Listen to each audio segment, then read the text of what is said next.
In the past, our world has not been as peaceful as we'd wish. John Boyne's book, The Boy in the Striped Pajamas, emphasizes how inhumanely people have been treating each other. Boyne's book takes place at an Auschwitz concentration camp during the Holocaust. His story shows how a boy can see past differences and still be a friend with everyone he meets. The Holocaust started in January 1933 when Hitler gained power over Germany. Throughout the 12 years, over 6 million people died. 1.1 million were children. In The Boy in the Striped Pajamas, the main character Bruno befriends a Jew named Shamal, who lives on the other side of the fence. Bruno and Shamal both live in the same place, have the same birth date, the same gender, but one thing separates these two boys. The thing is a fence. The author uses this fence as a way to represent discrimination and segregation in the lives of these boys. Bruno sees this separation as unfair and he questions why it even exists. Bruno asks who decided which people wore the striped pajamas and which people wore the uniforms. When Bruno questions that, he didn't look at what Shmuel believed.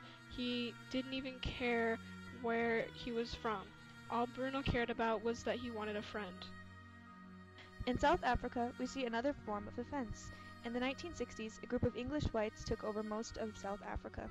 The whites didn't like the Native African tribes, so they built a fence to separate the two races. The fence took the form of the apartheid. These laws separated the whites from the blacks by forcing the African tribes out of the city and into Islam, where they uncomfortably populated only 13% of South Africa. The apartheid laws took away the citizenship of the colored and forced them to live in unsanitary huts with little food or clean water. We see this as a problem, and so did John Boyne.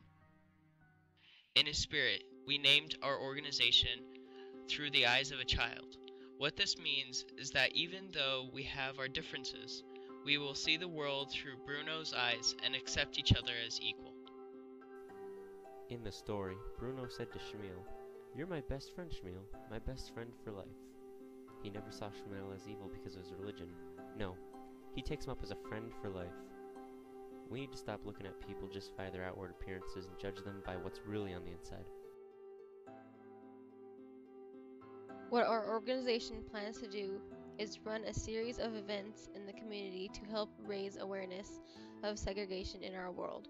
Once we begin to get donations, we plan to help pay for families who are struggling to get by because of their race, sex, or skin color.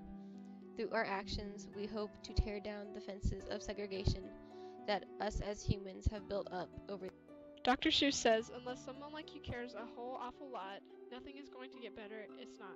We care, and we intend to begin seeing the world through the eyes of a child.